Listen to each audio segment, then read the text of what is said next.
Hello মিষ্টি বন্ধুরা, তোমরা সবাই কেমন আছো? আশা করি তোমরা সবাই খুব সুস্থ আছো এবং ভালো আছো। আমিও সুস্থ আছি এবং ভালো আছি। Papri's lifestyle and cooking blog চ্যানেলের আরেকটি কুকিং ভিডিওতে তোমাদের সবাইকে সুস্বাগতম।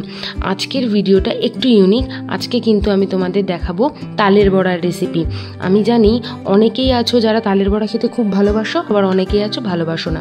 তো সামনেই তো এই 2025 সালের 16ই আগস্ট আমাদের জন্মাষ্টমী আসে, আর জন্মাষ্টমী আসছে এবং তালের বড়া থাকবে না তা তো হতে পারে না। তাই আজকে তোমাদের জন্য আমি নিয়ে চলে এসেছি তালের বড়ার রেসিপি। তো ফার্স্টেই দেখো, তালের খোসা ছাড়িয়ে আমি তালগুলোকে 1 ঘন্টার জন্য জলে এরমভাবে ভিজিয়ে রেখেছি। এবার কেন ভিজিয়ে রেখেছি? কারণ তালে যদি কোনো পোকা থাকে ওটা জলের ওপরে ভেসে আসবে, তখন তোমরা বুঝতে পারবে যে তালটা ভালো না খারাপ। এই জন্যই অবশ্যই তালের বড়া করার আগে এই স্টেপটা অবশ্যই করবে। অন্তত 1 ঘন্টার জন্য জলে তালটা ভিজিয়ে রাখবে। তাতে করে তালের ভেতরে যদি কোনো পোকা বা অন্য কিছু থাকে সেটা জলের উপরেই ভেসে আসে। তার ফলে যদি ভালো না লাগে তাহলে ফেলে দিতে পারবে। আচ্ছা, এরপর জল থেকে বের করে নিয়ে আমরা তালটা ঘষে নেব। আগেকার দিনে মা ঠাকুমারা ঝুড়ির ওপর তাল ঘষতো, কিন্তু আমি রথের মেলায় এই তাল ঘষণিটাকে আমি পেয়েছিলাম। এবার আমি জানি না তোমাদের সবার কাছে অ্যাভেলেবেল থাকবে কিনা। তোমরা ঝুড়িতে বা কোনো ঝুড়ি বা ফুটো ফুটো যে বাসনগুলো হয় ওগুলো তো তোমরা ঘষতে পারো, বাট আমি এটাতেই ঘষি। কারণ এটাতে যদি ঘষি তালটাকে, তালের কাঁচটা বের করে দেওয়ার জন্য খুব সহজে এবং তাড়াতাড়ি হয়। দেখবে তোমরা কত তাড়াতাড়ি আমার তালের যে এই যে তালের যে রসটা বা তালের যে কাঁচটা সেটা বেরিয়ে আসছে। এটা একটু ধৈর্য ধরে করতে হবে এবং একটু সময় সাপেক্ষ কাজ। আসলে বলে পরিশ্রমের ফল মিঠা হয়, তো এইটাই মানে তার প্রমাণ। তো তালের বড়ার মেন জায়গাই হচ্ছে এই তালটাকে ঘষে ঘষে বের করা।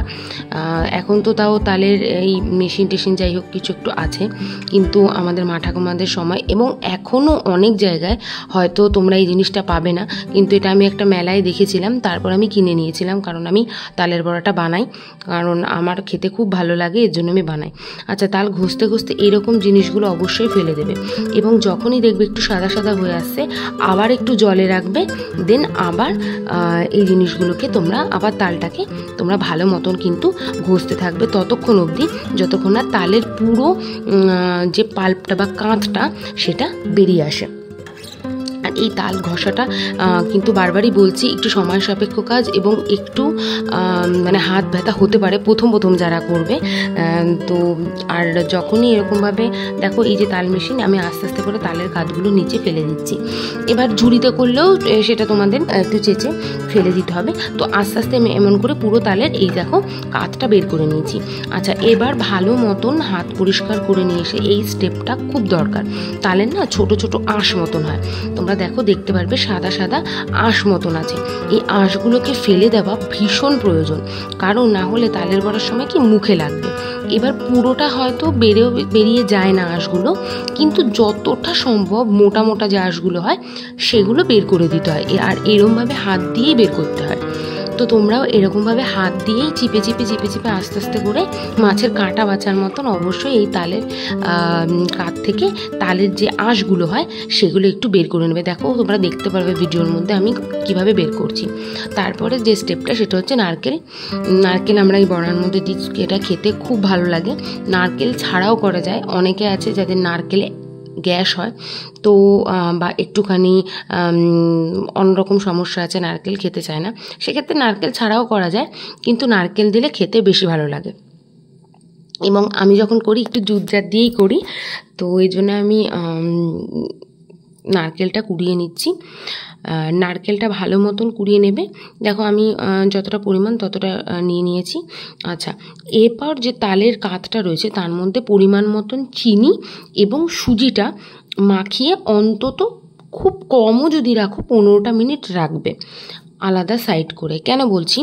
কারণ যদি চিনি এবং সুজি দেওয়ার সাথে সাথেই সমস্ত উপকরণগুলো মিশিয়ে তোমরা ভাজো, তাহলে চিনিগুলো দানা দানা থেকে যাবে এবং যেটা মিষ্টত্বটা পুরোটা তালের কাঠের মধ্যে ছড়াবে না। এজন্য অবশ্যই 10 থেকে 15 মিনিট অবশ্যই এই সুজি এবং চিনিটা দিয়ে মিশিয়ে তালের গোলাটাকে একটু রেস্টে রেখে দেবে। এটা হয়ে গেল রেস্টে রাখা, আমরা রেস্টে রেখে দিয়েছি। তারপরে এবার আমরা পরের স্টেপে আসি। দেখো চিনি ভালো মতন তোমাদের আমি দেখিয়ে দিচ্ছি, চিনি এবং সুজি ভালো মতন গুলে গেছে। এবার এর মধ্যে আমরা দিয়ে দেবো হচ্ছে নারকেল। নারকেল যতটুকুন কুড়িয়েছিলাম পুরোটা দিয়ে দেব। তারপরে দেব আটা। এবার অনেকেই আছে যারা চালের গুঁড়োটা দেয় এবং ময়দা দিয়ে করে। আমি চালের গুঁড়োটা দিই না, কারণ চালের গুঁড়ো দিলে ঠান্ডার পর শক্ত হয়ে যায়। আর আমি ময়দাটাও দিই না, কারণ ময়দাতেও সেই একই সমস্যাটা হয়। যেই তালের বড়াটা ঠান্ডা হয়ে যাবে তখন জিনিসটা হার্ড হয়ে যাবে, বড়াটা প্রচণ্ড হার্ড হয়ে যাবে খেতে। এর জন্য আমি আটা এবং ময়দা দিয়ে করি। ময়দা ধরো যদি 3 বাটি আটা দিই, একটা পরিমাপ বলে দিচ্ছি, 3 বাটি যদি আটা লাগে সেখানে আমি 1 বাটি ময়দা দিই। আশা করি তোমরা রেশিওটা বুঝতে পেরেছো। আর তালের বড়াটা হচ্ছে বড়া যেমনভাবে হয় একটুখানি হার্ড পেস্ট হয়, একদম লেই পেস্ট হয় না, একটু হার্ড পেস্ট হয়। তোমরা দেখো, দেখলে বুঝতে পারবে। এটাকে নিয়ে ভালো মতন একদম চটকে চটকে সুন্দর করে কিন্তু মেখে নিতে লাগবে, না হলে কিন্তু তালের মধ্যে লাম্পসগুলো বা আটার এই লাম্পসগুলো থেকে গেলে খেতে কিন্তু একদম ভালো লাগবে না। তো এই জিনিসটা খুবই স্বাদের জিনিস। এখনকার বাচ্চারা তো এসবের স্বাদই বোঝে না। আমরা তো ছোটোবেলায় অপেক্ষা করে থাকতাম যে কখন শ্রাবণ মাস আসবে এবং কখন তালের দিন আসবে এবং মন ভরে তালের বড়া খাবো, স্কুলে টিফিন নিয়ে যাব। এখন তো সেগুলো করেই না। আচ্ছা, এরপর না একটু হাত দিয়ে কাতটা একটু চেখে দেখে নেবে যে মিষ্টির পরিমাপটা কেমন। কিন্তু সেটা জন্মাষ্টমীর ক্ষেত্রে বা পুজোর ক্ষেত্রে সম্ভব না, তখন আন্দাজেই তোমাদের দিতে হবে। যেহেতু আমি এটা পুজোর জন্য করছি না, সেহেতু আমি একটু চেক করে দেখে নিলাম। আরেকটা কথা এখানে অবশ্যই বলার, সেটা হচ্ছে অনেক সময় না তাল একটু তিতকুটি লাগে, কিন্তু সেটা ঠান্ডা হয়ে গেলে সেই তিতকুটি ভাবটা কেটে যায়। এবং চিনিটাও সেই পরিমাপ বুঝেই দেবে তোমরা কতটা মিষ্টি খাও তার উপরে।